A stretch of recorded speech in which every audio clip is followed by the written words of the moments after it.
Sekarang kita sudah bersama dengan praktisi lie detector Handoko Gani. Selamat petang, Mas Handoko. Selamat petang, Mbak Putri. Mas Handoko, sebenarnya bagaimana keakuratan pendeteksi kebohongan untuk menentukan seseorang ini jujur atau bohong? Itu bisa sampai 95%, 97% tergantung dari kondisi situasinya.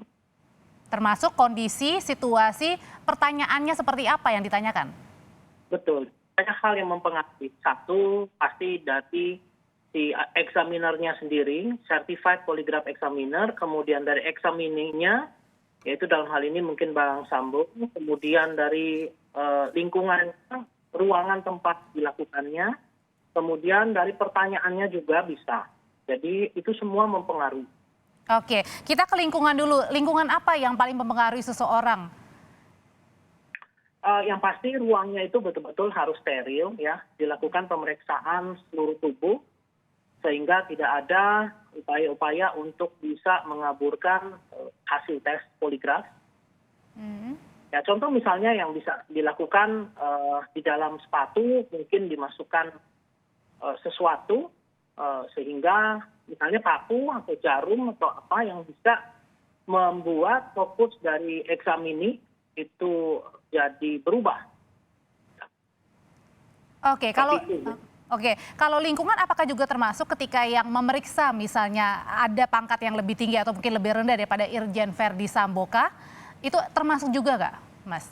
Ya, bisa berpengaruh ya. Artinya kita juga harus melihat dari sini siapa pemeriksanya, siapa yang diperiksa, kemudian objektivitasnya gimana. Kalau kompetensi saya yakin semua pemeriksa graf itu sudah certified, globally certified, jadi pasti akan sangat kompeten ya. Tetapi unsur subjektivitasnya ini yang betul-betul harus dijaga. Oke, kemudian kita bergeser ke orangnya, ke objeknya, yakni adalah Verdi Sambo. Apa yang kira-kira bisa mempengaruhi? Banyak ya, artinya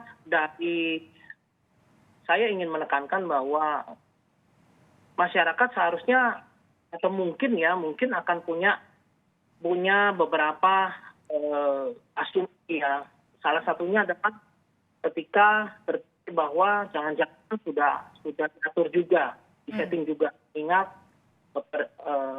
posisi dari Bang Sambo sendiri yang cukup tinggi. Kemudian bisa juga dalam hal ini melihat dengan posisi yang setinggi demikian, ada kemungkinan memang sudah mempelajari cara mengcounter poligraf misalnya, atau sudah beberapa kali melakukan poligraf dan seterusnya gitu. Dan itu kemungkinan itu ada. Ya.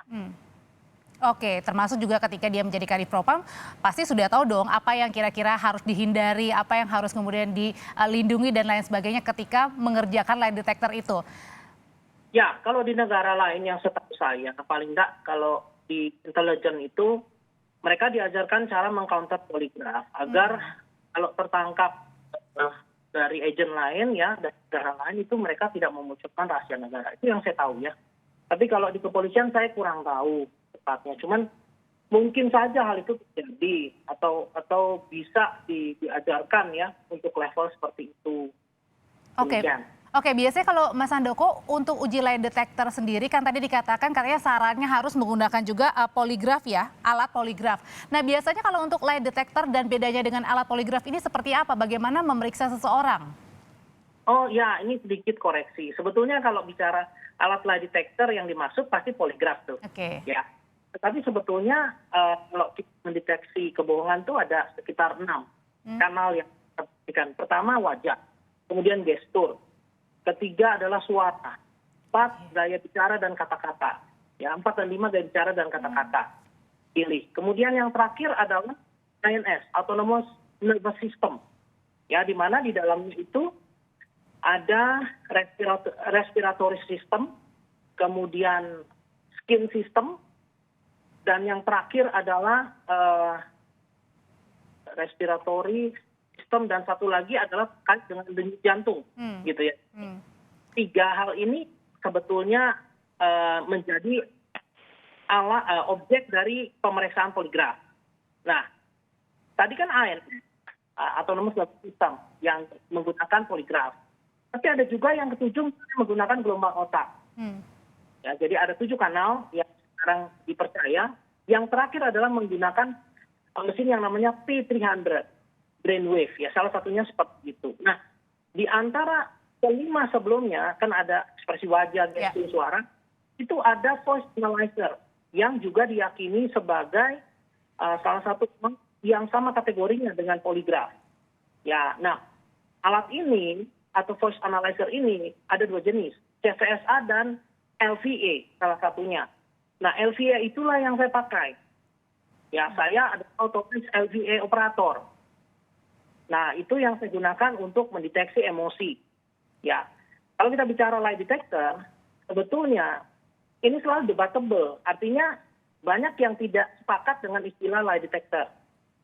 Ya, nah makanya waktu saya pelajari LVA sendiri, saya juga diwanti-wanti untuk tidak menggunakan istilah lie detector sebetulnya gitu.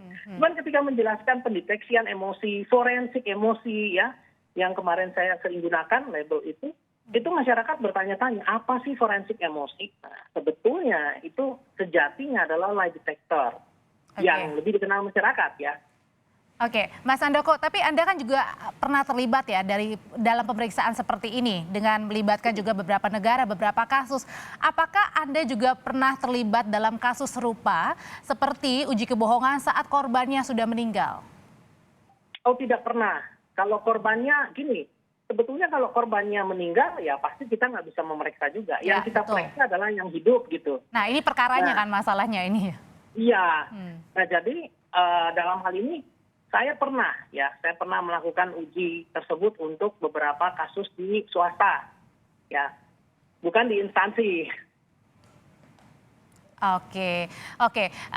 Kemudian kalau misalnya polisi kan juga sudah memeriksa Eliezer nih, ada juga Ricky Rizal dan juga Kuat Ma'ruf, dibilang katanya mereka ini jujur, meskipun kita nggak tahu nih pertanyaannya apa dan jujurnya ini di bagian mana. Bagaimana Anda melihatnya ini, Mas Handoko? Nah, itu membuat saya super penasaran gitu kan. Satu, saya udah katakan bahwa poligraf atau alat detektor seperti LVA sekalipun itu sangat bergantung dari 3 hal. Satu adalah kompetensi. Kompetensi dari si eksaminernya, misalnya saya gitu ya. Kemudian objektivitas dari saya, ya apakah saya punya kepentingan, apakah diancam, diintimidasi, ditakut-takuti dan mempengaruhi hasil pemeriksaan saya. Yang ketiga adalah pertanyaan. Bagaimana saya menyusun pertanyaan tersebut? Ya, nah kalau kita tadi melihat hasilnya, terus terang saya jadi penasaran pertanyaannya apa gitu. Kan yang kita tahu kan antara misalnya Barada E dengan Bang Ferdi Sambo kan tidak sama gitu ya. Tidak sama, begitu juga mungkin dengan Kuat Ma'ruf, dengan bisa jadi dengan Bribka RR gitu ya. Berarti artinya kalau ada intimidasi ini juga mempengaruhi kejujuran seseorang atau jawaban seseorang? Sorry, gimana bisa diulang? Ya, kalau misalnya ada dalam tanda kutip intimidasi, Mas Handoko, apakah ini juga artinya mempengaruhi juga jawaban dari seseorang, termasuk juga dengan hasilnya? Lebih cenderung mempengaruhi pemeriksaannya atau eksaminernya. Jadi eksaminernya bisa saja malah membuat pertanyaan yang kurang optimal atau pemeriksanya ya artinya ya? Ya atau hasil grafiknya dengan tidak akurat. Masalahnya kan gini, yang ngerti cuman beliau yaitu si certified polygraph examinernya, yang lain nggak ngerti gitu. Jadi kalaupun dia sengaja salah baca atau sengaja membuat laporan yang tidak akurat, itu juga apa yang meriksa gitu loh. Oke, jadi ini kejujurannya seperti apa pertanyaannya ini juga bisa, yang perlu diketahui juga ya oleh publik ya, Mas Handoko ya? Sebetulnya ini juga yang mohon izin ya. Artinya publik memang menginginkan sekali mengetahui pertanyaan apa yang diajukan, sehingga kok bisa kedua belah pihak yang kita tahu itu bersiteru bisa mengatakan jujur. Ini saya sangat concern dengan itu. Bayangkan kalau hasil PT dan Bang Sambo juga sama-sama jujur. Nah, ya gimana ini? Ya kan, mereka aja dua-duanya bertolak belakang antara Bang Sambo dengan Baradae.